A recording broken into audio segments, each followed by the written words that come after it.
आतंकवादी इस्रायलने फिलिस्तीनी यांची हत्या केल्याविरोधात एमडीपीने काढला विशाल मोर्चा। केसरकरांचं शिवसेनेत आगमन। उस्मानाबादमध्ये धनगर समाजाने काढला मोर्चा। सारस्वत बँकेचे अध्यक्ष एकनाथ ठाकूर यांचं निधन। नमस्कार, मी Ashwini, time TV Maharashtra news bulletin मध्ये आपलं स्वागत। पाहूया सविस्तर वृत्त। फिलिस्तीनी लोकांना त्यांच्याच देशात बंदी बनवून इस्रायल सरकारने गाझा भागाला खुलेआम बंदी बनवलं आहे। या निषेधार्थ एमडीपीने काढला विशाल मोर्चा। गाझामध्ये चाललेल्या सामान्य नागरिकांच्या हत्येच्या विरोधात एमडीपी पार्टीने 6 ऑगस्ट 2014 रोजी अंजुमन हायस्कूल जवळ दुपारी 12च्या सुमारास मोर्चा काढला आणि या मोर्चामध्ये हजारो विद्यार्थी व सामान्य नागरिक होते। तसेच मोर्चामध्ये एमडीपी प्रदेश अध्यक्ष तौफिक पटेल आदी अधिकाऱ्यांचा सहभाग होता। सिंधुदुर्गमधील सावंतवाडी येथे केसरकरांचं शिवसेनेत आगमन करून मी कोकणचा स्वाभिमान म्हणून पक्ष सोडला व शिवसेनेचा भगवा खांद्यावर घेतला असून तो विकासाचा आहे, अशा शब्दात केसरकर बोलले। सिंधुदुर्गमधील सावंतवाडी येथे मंगळवारी केसरकरांनी शिवसेनेचा भगवा खांद्यावर घेऊन शिवसेनेत आगमन केलं।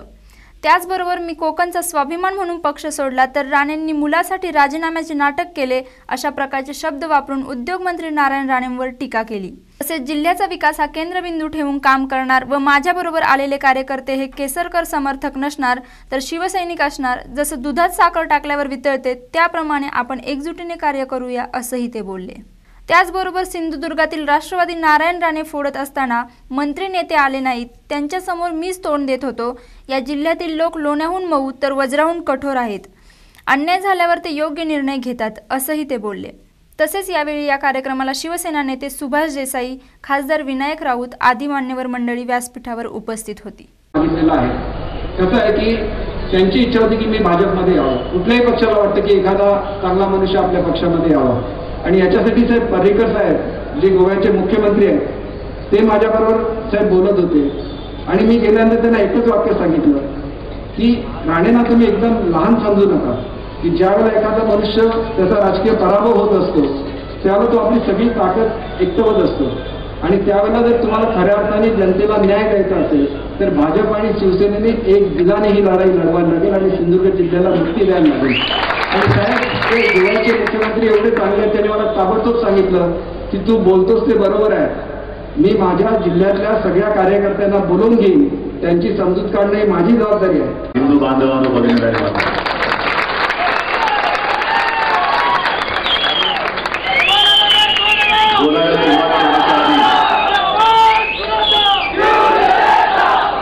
या सभेच्या निमित्ताने तमाम कोकणवासियांना लाख लाख धन्यवाद देतोय। चमत्कार केला तुम्ही, जे आपलं स्वप्न, आपलं म्हणजे बाळासाहेबांचं स्वप्न आहे, त्या स्वप्नाची मुहूर्तमेढ तुम्ही रोवलेली आहात। महाराष्ट्र भगवा करायचा आहे आणि गेल्या लोकसभेत अनेक जण विचारतायत, स्वतःला चिमटा काढून विचारतायत खरं ते झालं का? आणि हीच ताकद सर्वसामान्य जनतेची असते। तुम्ही शिवसेनेला, भारतीय जनता पक्षाला भरघोस आशीर्वाद दिले आणि आपल्या सगळ्यांच्या आशीर्वादाने दिल्लीमध्ये, केंद्रामध्ये जे सरकार आलेलं आहे हे केवळ आपण आणि आपणच दिलेल्या आशीर्वादामुळे आलेले। आज पहिला प्रश्न मला तुम्हाला सगळ्यांना विचारते, बाबा तुम्ही सगळे स्थानिक आहात ना? नक्की ना? उद्या कोण किरकिरणार नाही ना की सगळे बाहेर लोक आणली म्हणून? बाहेर आणली हो, ते नाही काय। पण खरंच हे असं असतं की विरोधी पक्षातले लोक सत्ताधारी पक्षात जात असतात, कारण ते एक चांगलं सोपं गणित असतं। पण या सभेमध्ये सत्तेमध्ये बसलेल्या पक्षातली लोक विरोधी पक्षामध्ये येत आहेत आणि केवळ सत्ता पाहिजे म्हणून नाही, खुर्ची पाहिजे म्हणून नाही। खरं म्हणजे दीपक, जे आपण सर्व काही बोललेला आहात, आणखीन काही बोलण्याची आवश्यकता राहिली असं मला। ब्रह्मदेवाचा बाप जरी उतरला तरी ठाकूरीने जागा का? ठाकूरीला जणू काय ब्रह्मदेवाचे बापच झाले होते। निवडणुकीत माझ्यासमोर ब्रह्मदेवाचा बाप जरी उभा राहिला तरी मी जिंकणारच। दाखव ना, जिंकून दाखवा। संधी मिळते ही एकदाच मिळते, पुन्हा पुन्हा मिळत नाही। पण मिळालेल्या संधीचं सोनं करायचं का माती करायची हे ज्याचं तरी ठरवायचं. गेलो ना बाळासाहेब वाल्याचा वाल्मिकी केला होता, पण अवघाचं जर का आठवली त्याला बाळासाहेब तरी काय केलं, डोक्यावरती हात ठेवून आशीर्वाद देण्याचं काम केलं होतं. तुम्ही लोकांनी सुद्धा बाळासाहेबांचं शेवटं प्रमाण मानून मोठं केलं होतं ना त्यांना. मुंबईतील एका हॉटेलमधील कर्मचाऱ्याला मारहाण केल्याप्रकरणी सरकारने अभिनेता सैफ अली खानला दिलेला पद्मश्री पुरस्कार परत घेण्याची शक्यता बळावली आहे. कला क्षेत्रातील योगदानाबद्दल 2010 मध्ये सैफला पद्मश्री पुरस्कार देण्यात आला आहे. परंतु मुंबईतील एका हॉटेलमधील कर्मचाऱ्याला मारहाण केल्याप्रकरणी मुंबईतील न्यायालयाने सैफवर आरोप निश्चित केला असून सैफ आणि त्याचे मित्र यांच्यावर हेतुपरस्पर एखाद्याचे नुकसान करणे आणि संघटितपणे कृत्य करण्याचा ठपका ठेवण्यात आला आहे.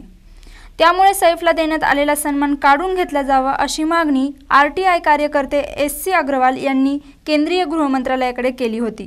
या मागणीवर विचार सुरू असल्याची माहिती केंद्रीय गृहमंत्रालयाने दिली आहे. सारस्वत बँकेच्या अध्यक्षपदी एकनाथ ठाकूर यांनी 39 वर्षातला एक कार्यात्मक झंझावत म्हणून ठाकूर विख्यात आहेत. परंतु काही दिवसांपासून कर्करोगाने ग्रस्त असल्यामुळे त्यांचे निधन झाले. सारस्वत बँकेचे अध्यक्ष व शिवसेनेचे माजी खासदार एकनाथ ठाकूर यांचं निधन झालं. ते 73 वर्षाचे होते. ठाकूर गेल्या काही दिवसांपासून कर्करोगाशी झुंज देत होते. अखेर आज सकाळी मुंबईच्या प्रभादेवीतल्या राहत्या घरी त्यांचं निधन झालं. उद्या 11 ते 4 पर्यंत प्रभादेवीच्या सारस्वत बँकेत त्यांचं पार्थिव अंत्यदर्शनासाठी ठेवण्यात येणार आहे. त्यानंतर उद्या संध्याकाळी 5 वाजता शिवाजी पार्क स्मशानभूमीत अंत्यसंस्कार करण्यात येणार आहेत.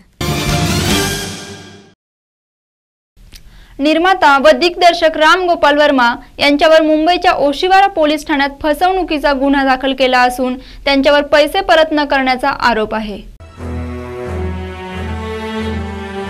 राम गोपाल वर्मा एक ऐसा नाम जो किसी के परिचय का मोहताज नहीं है, लेकिन क्या आपको ये पता है कि उस शख्स का दूसरा काला चेहरा क्या है? राम गोपाल वर्मा, जिसने अपनी फिल्मों के माध्यम से नए आयाम प्रस्तुत किए हैं, लेकिन इन फिल्मों में लगने वाला रुपया और लोगों की मेहनत का क्या, जिसका उन्होंने दुरुपयोग किया है? जी हाँ, ये बिल्कुल सच है. राम गोपाल वर्मा ने लोगों से ठगी की है. इसका ताज़ा उदाहरण ये है उनके खिलाफ ओशिवरा पुलिस स्टेशन में दर्ज की गई शिकायत में LR मीडिया मैटिक्स का ये आरोप है कि राम गोपाल वर्मा ने उनके लगाए लगभग 4 करोड़ रुपए की ठगी की है. ये सारा मामला राम गोपाल वर्मा की फिल्म सत्या 2 से संबंधित है. मैं कौन हूं ये आपके लिए जानना जरूरी नहीं. जरूरी ये है मैं एक कंपनी खोलना चाहता हूं. टी कंपनी को अपना नाम देकर मिस्टर दाऊद इब्राहिम ने सबसे बड़ी गलती की. खुलेआम छाती ठोककर छोटा राजन ने भी अपने पैरों पे कुल्हाड़ी मार ली. मेरी कंपनी के स्ट्रक्चर के बारे में मेरे अलावा कोई नहीं जानेगा. इस फिल्म में LR मीडिया मैटिक्स ने लगभग 4 करोड़ रुपए लगाए, लेकिन राम गोपाल वर्मा ने शर्तों का उल्लंघन करते हुए निर्माता को एक भी रुपया आज तक नहीं लौटाया, जिसकी शिकायत ओशिवरा पुलिस स्टेशन में दर्ज की गई. आगे की खोजबीन में ये भी पता चला है कि राम गोपाल वर्मा ने लाइटमैन और कैमरामैन तक के पैसे अभी तक नहीं दिए. सारी जानकारी जल्द आ रही है आपके सामने. राम गोपाल वर्मा का काला सच सिर्फ रिपोर्टर 24/7 पर. राम गोपाल वर्मा एक ऐसा नाम जो लोगों को मनोरंजक फिल्में देता है, लेकिन उसके पीछे क्या सच है और क्या झूठ है उसकी जानकारी हम लोग लेते हैं. उनके द्वारा भेजे गए कैमरामैन, उनके यूनिट में सप्लाई किए गए लाइट, उनके द्वारा दिए गए विभिन्न प्रकार के उनके कर्मचारी जो कि आज भी दर बदर अपने रुपए के लिए, अपने पगार के लिए, अपने पैसों के लिए घूम रहे हैं. हम बात करते हैं ऐसे ही एक कैमरामैन जिन्होंने अपने यहाँ पर यूनिट सप्लाई की थी, चंदन जी से. नमस्कार, मेरा नाम चंदन है और मेरा कंपनी का नाम है वर्ल्ड मीडिया कम्युनिकेशन, जो कि मैंने ड्रीम फोर्स कंपनी करके राम गोपाल वर्मा का कंपनी चालू होता है, जिसने फिल्म बनाया था सत्या 2. उसमें कैमरा सप्लाई दिया था और उसमें उन्होंने कुछ पैसे दिए और लास्ट के 5,79,771 रुपया अभी तक बैलेंस है और उन्होंने मेरा फंड दिया नहीं, जिसके विरुद्ध उन्होंने मुझे एक टाइम में 1,96,000 का चेक दिया था और बोले कि इसको डालना, लेकिन उसी टाइम फिर मना कर दिए. बोले अभी मत डालो, अभी फंड नहीं है, फंड नहीं. ऐसे कर करके 3 महीना गुजार दिए.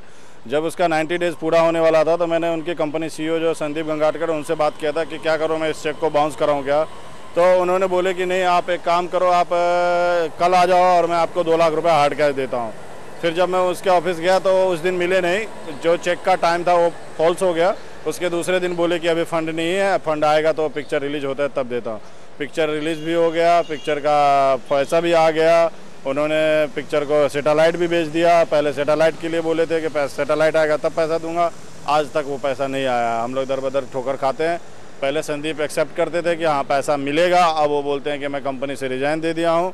और इतने दिनों के बाद जब वो बोलते हैं कि अभी आप लोग राम गोपाल वर्मा से पैसा लो, हमें उससे कोई लेना देना नहीं, कोई रिस्पॉन्सिबिलिटी नहीं। पहले बोलते थे मिलेगा। यहाँ पर लाइटमैन भी है जिन्होंने अपनी लाइट वहाँ पे सप्लाई की थी, लेकिन आज तक उनको पैसा नहीं मिला है। आप अपना नाम बताएंगे? मेरा नाम है भीमा सिंह, मेरा कंपनी का नाम है हाईफाई लाइट्स। मेरा कुछ 3.5 लाख रुपये बैलेंस है। जब फिल्म का लास्ट शेड्यूल चालू था, हम लोग लाइट बंद करने वाले थे, बोले संदीप का फ़ोन आया सेट पे। संदीप घनघटकर बोला कि 3 दिन के बाद पैसा आके ले लो। जब शेड्यूल खलास हुआ, ऑफिस में गए, बोले अभी पिक्चर रिलीज़ होने दो। पिक्चर रिलीज़ होने के बाद बोले पिक्चर फ्लॉप गई, सैटेलाइट बेचेंगे उसके बाद देते। जब सैटेलाइट बिक गए, फिर गए ऑफिस में, फिर भी नहीं मिला सर। अभी यूनियन में भी गए, इधर गए उधर गए, अभी क्या करें हम लोग। जैसा कि आपने देखा कि राम गोपाल वर्मा को ढूंढा जा रहा है, लेकिन राम गोपाल वर्मा लापता हैं।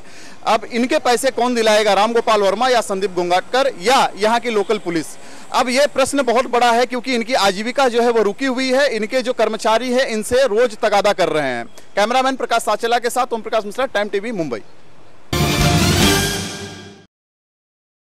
उस्मानाबादमध्ये धनगर समाजाच्या अनुसूचित जमातीच्या सवलतीची त्वरित अंमलबजावणी करावी यासाठी मोर्चा काढण्यात आला। उस्मानाबादमध्ये गेल्या 7 दिवसांपासून धनगर समाजाचे 4 कार्यकर्ते हे जिल्हाधिकारी कार्यालयापुढे आमरण उपोषण करत होते। त्याची दखल शासनाने न घेतल्याने धनगर समाजाच्या अनुसूचित जमातीच्या सवलतीची त्वरित अंमलबजावणी करावी या मागणीसाठी आज उस्मानाबाद धनगर समाजाने मोर्चा काढला होता। दरम्यान संतप्त धनगर समाजाच्या कार्यकर्त्यांनी मोर्चा सुरू असताना उस्मानाबाद कळंब या बस गाडीवर दगडफेक करून बस फोडली। यात बस चालक जखमी झाल्याचं वृत्त आहे। तसेच या मोर्चात राज्यातील धनगर आरक्षण कृती समितीच्या सर्व पदाधिकाऱ्यांनी सहभाग नोंदवला। गुजरातच्या राज्यपाल असताना नरेंद्र मोदींना सळो की पळो करून सोडणाऱ्या राज्यपाल कमला बेनिवाल यांना अखेर मोदी सरकारने घरचा रस्ता दाखवला आहे। मिझोरमच्या राज्यपाल कमला बेनिवाल यांचा कार्यकाळ पूर्ण होण्यास 2 महिन्यांचा कालावधी बाकी असतानाच त्यांना बाहेरचा रस्ता दाखवण्यात आला आहे। बेनिवाल यांच्या हकलपट्टीमुळे काँग्रेसमध्ये संतापाची लाट पसरली आहे। बेनिवाल गुजरातच्या राज्यपाल असताना त्यांचे नरेंद्र मोदींशी लोकायुक्त नियुक्तीवरून अनेकदा खटके उडाले होते। मोदी केंद्रात सत्तेत आल्यानंतर त्यांची गुजरातमधून मिझोरममध्ये बदली करण्यात आली होती। मोदींनी सूत्र हाती घेतल्यानंतर काँग्रेसच्या मर्जीतल्या अनेक राज्यपालांना घरचा रस्ता दाखवला आहे। मात्र बेनिवाल यांचं पद कायम होतं। काल राष्ट्रपती भवनातून बेनिवाल यांना पद सोडण्याचे आदेश देण्यात आले। पंतप्रधान नरेंद्र मोदी नेपाळमधून परत आल्यावर झालेल्या केंद्रीय कॅबिनेटच्या पहिल्याच बैठकीत 3 महत्त्वाचे निर्णय घेण्यात आले आहेत। मोदींच्या अध्यक्षतेखाली आज रेल्वेतल्या पायाभूत सुविधांसाठी 100% थेट परदेशी गुंतवणुकीला मंजुरी देण्यात आली आहे। रेल्वे मंत्री सदानंद गौडा यांनी रेल्वे अर्थसंकल्पात FDIचा प्रस्ताव कॅबिनेट समोर आणण्याचे सुतोवाच केले होते। त्या प्रस्तावाला आज मंजुरी देण्यात आली असून यात प्रामुख्याने बुलेट ट्रेन आणि हायस्पीड ट्रेन सुरू करण्यासाठी थेट परदेशी गुंतवणुकीच्या मार्गाने पैसा उभा करण्यात येण्याची शक्यता आहे। त्याचबरोबर रेल्वेसोबतच आज संरक्षण क्षेत्रात देखील परकीय गुंतवणुकीला मंजुरी देण्यात आली आहे। रेल्वेत परदेशी गुंतवणूक असली तरी शस्त्रास्त्र उत्पादन क्षेत्रातील संयुक्त भागीदारी कंपनीचे नियंत्रण भारतीय कंपनीकडेच राहणार आहे। या दोन्ही आर्थिक क्षेत्रांशी निगडित अशा नियमांप्रमाणेच कॅबिनेटमध्ये अल्पवयीन गुन्हेगारीच्या वाढत्या पार्श्वभूमीवर कायद्यात बदल करण्यात येणार आहेत। आणि आज वेळ झाली इथेच थांबण्याची। तुम्ही पाहत राहा टाइम टीव्ही महाराष्ट्र न्यूज, अचूक वेळ खरी गोष्ट। नमस्कार।